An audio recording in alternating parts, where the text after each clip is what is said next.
Salve a tutti, per chi non mi conosce io sono Ciro Cerullo. Dunque, per installare una porta scomparsa occorre ovviamente installare prima un controtelaio come questo che vi sto mostrando, studiato proprio per questo tipo di porta. Se avete quindi bisogno di installare prima questo controtelaio, allora vi consiglio di guardare il tutorial che vi ho messo alla fine di questo video, perché ci sono cose molto importanti da sapere prima di farlo. Nel tutorial vi spiegherò come ricoprirlo di intonaco come sto facendo in questo momento e soprattutto vi spiegherò anche come rasarci sopra.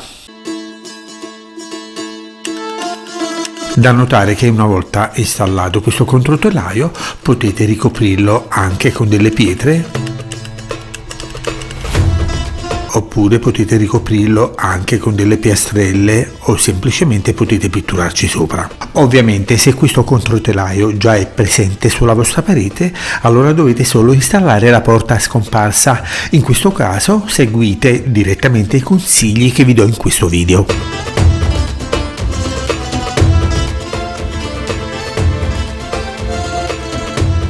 Bene, fatta questa premessa, incomincio col dirvi che in questo sacchetto il costruttore del controtelaio ha messo tutti i componenti che servono per installare la porta scomparsa. Questi due pezzi di colore azzurro sono i carrelli che servono per sostenere la porta e per farla scorrere. In quest'altra busta invece ci sono gli altri componenti.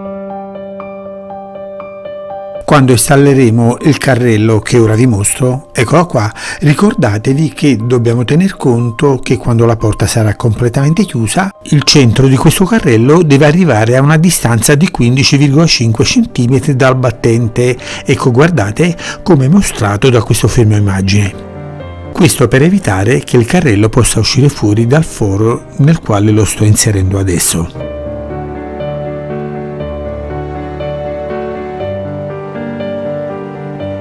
Detto questo, ora introduco il dado nell'apposito alloggio del carrello. Ecco, in questo modo, guardate. E poi ci avvito questo perno, guardate, sul quale già ho installato le due rondelle e il dado, che serve appunto per fissare questo carrello alla staffa che poi dovrà sostenere la porta.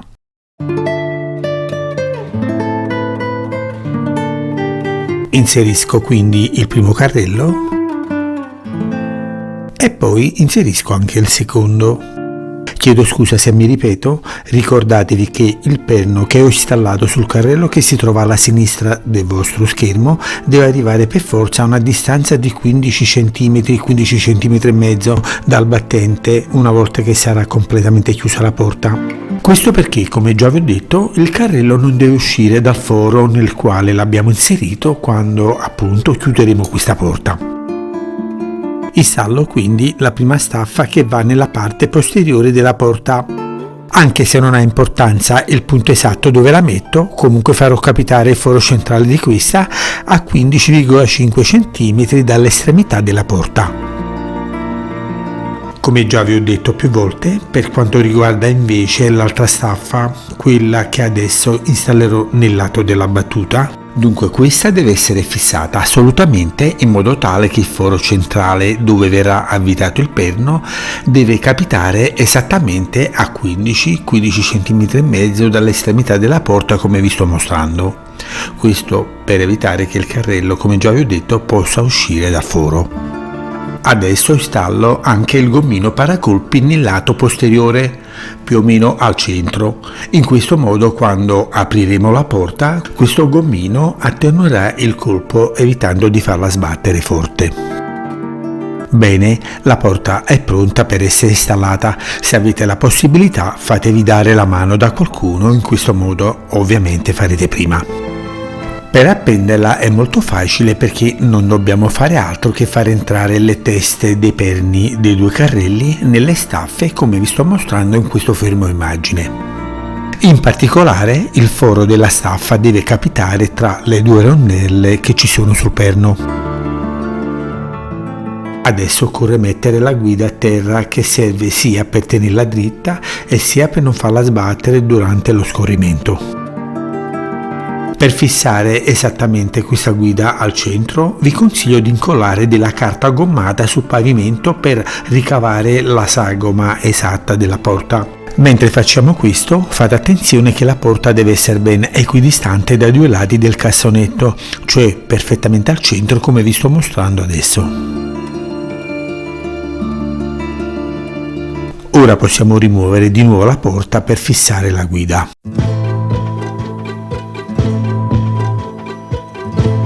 Quindi l'appoggio momentaneamente a terra per rilevare i punti dove devo forare. Faccio dei fori utilizzando una punta dal diametro di 6 mm perché appunto devo mettere dei tasselli da 6.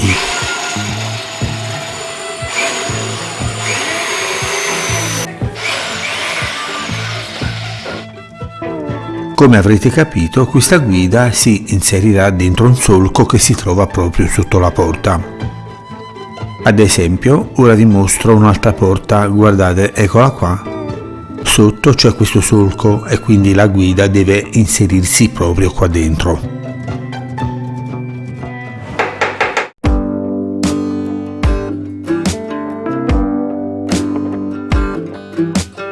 Bene, i fori li ho fatti, adesso installo la guida.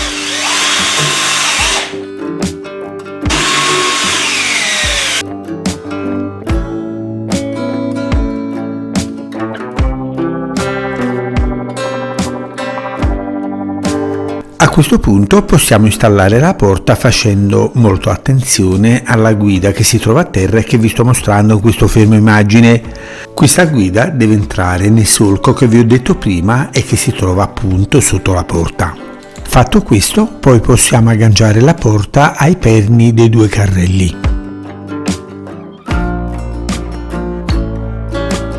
Ok, è agganciata, ora dobbiamo avvitare questi due perni per sollevarla un poco perché il suo peso non deve gravare assolutamente sulla guida che sta a terra, altrimenti la porta non scorrerebbe liberamente.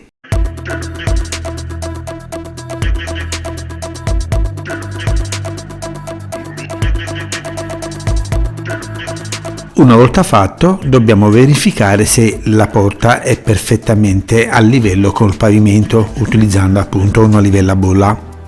Dopo poi possiamo stringere i dati per bloccare la regolazione che abbiamo fatto.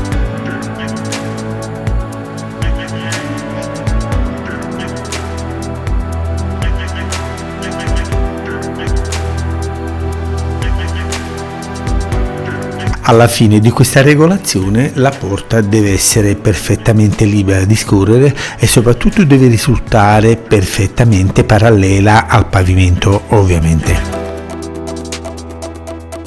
Adesso pulisco i punti del cassonetto dove devo incollare le strisce di legno che faranno da rivestimento.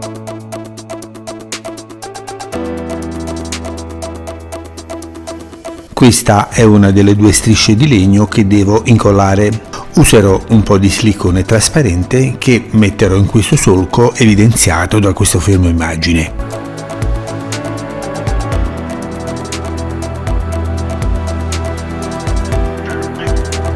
Per installarlo non devo fare altro che una leggera pressione e poi applicherò un po' di carta gommata per tenerlo in sede fino a quando il silicone non si indurirà.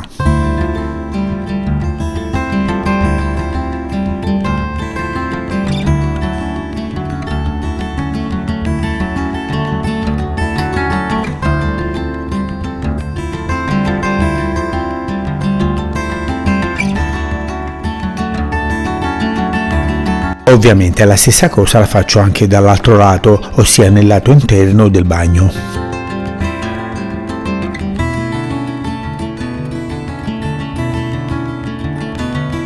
Pulisco anche il montante di battuta perché anche qua devo installare il rivestimento in legno.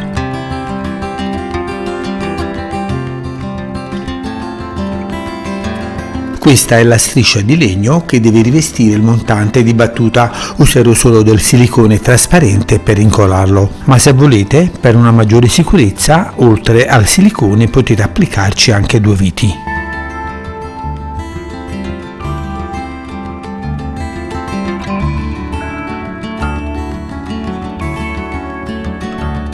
Sovrappongo adesso la striscia sul montante di battuta e poi ci appoggio la porta facendo una leggera pressione. Dunque, appoggiando la porta sono certo di sistemare questa striscia di rivestimento perfettamente in linea con la porta stessa.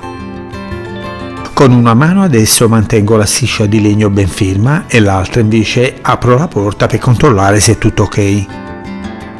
Ok, per me va bene. Ora anche qua vi consiglio di applicare un po' di carta gommata per tenerla ben ferma fino a quando non si asciugherà il silicone. Nel frattempo adesso taglio le due traverse che vanno installate nella zona alta dove c'è il binario dove scorre la porta.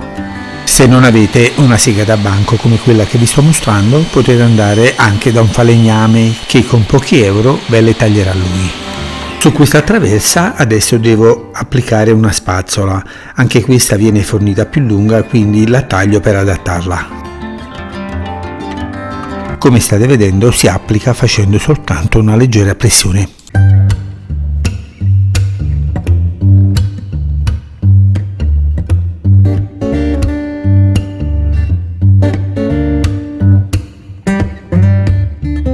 Anche per questa traversa utilizzo del silicone trasparente per incollarla.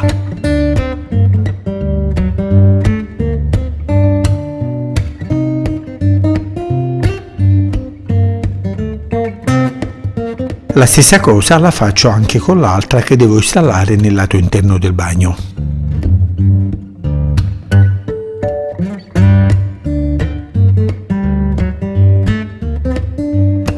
Per completare il lavoro adesso devo installare i coprifili della porta. Eccolo, guardate, come vedete vengono forniti con questo lato più lungo perché devono adattarsi a qualsiasi spessore di parete, quindi accorcio un po' questo lato per adattarli invece alla mia parete.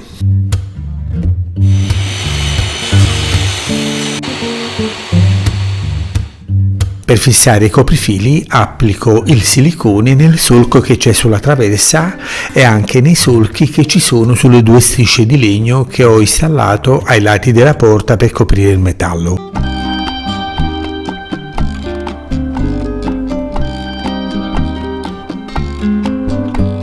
Adesso dobbiamo esercitare solo una leggera pressione e i coprifili entreranno nella loro sede.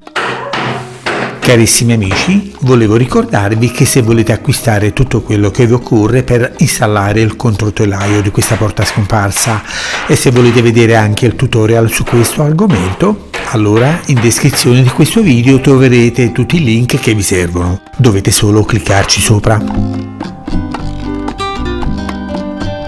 Ovviamente anche dall'altro lato dobbiamo installare i coprifili. Normalmente questi coprifili vengono forniti più lunghi perché possono adattarsi a qualsiasi tipo di porta. Quindi li ho tagliati come ho fatto con le traverse per adattarle alle mie esigenze. Ultimo consiglio, se dovete installare questa piastra dove aggancia la serratura, allora nei punti evidenziati da queste due frecce gialle dovete incollare due pezzettini di biadesivo, mi raccomando devono essere davvero piccoli. Poi appoggeremo questa piastra alla serratura e ovviamente per adesso rimarrà attaccata. Dopo incolleremo altri due pezzi di biadesivo, ma questa volta molto più grandi, mi raccomando. Infine è sufficiente accostare la porta e nell'aprirla, come vedete, questa piastra si staccherà e rimarrà ancorata al battente di legno a causa del biadesivo che ha una maggiore superficie e quindi una maggiore aderenza. Fatto questo, ora possiamo fissarla con delle viti perché siamo certi che si troverà perfettamente nella posizione giusta. Adesso con una punta da trapano rimuoviamo un po' di legno per ricavare lo spazio per far entrare lo scrocco della serratura. In particolare rimuoviamo un po' di legno proprio dietro la piastra nella parte bassa.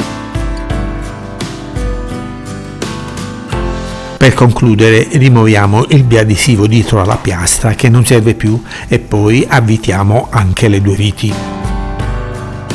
Ora guardate, la porta chiuderà perfettamente.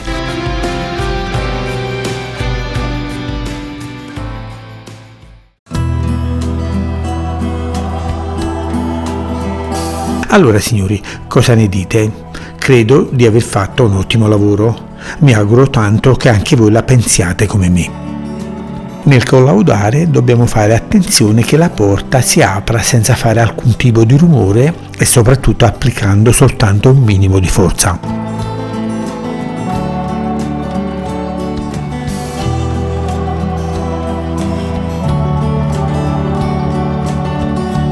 Ok, la porta sembra che scivola bene. Ora vi mostro anche come si chiude dal lato interno. Per bloccare la serratura è sufficiente girare soltanto questa manovra, ecco fatto. Vi ricordo che alla fine di questo video, se siete interessati, troverete anche il tutorial su come installare il controtelaio di questa porta scomparsa. Vi consiglio tanto di guardarlo perché ci sono cose importanti che dovreste sapere. Se poi volete installarlo questo controtelaio, allora in descrizione sempre di questo video troverete il link di tutto quello che vi occorre per farlo. Bene signori, spero di esservi stato di aiuto con questo mio video. Mettete un mi piace se potete e iscrivetevi al mio canale per rimanere aggiornati sui prossimi progetti. Beh, allora ci vediamo alla prossima, vi auguro tante belle cose e soprattutto vi faccio tanti saluti da Napoli. Ciao a tutti!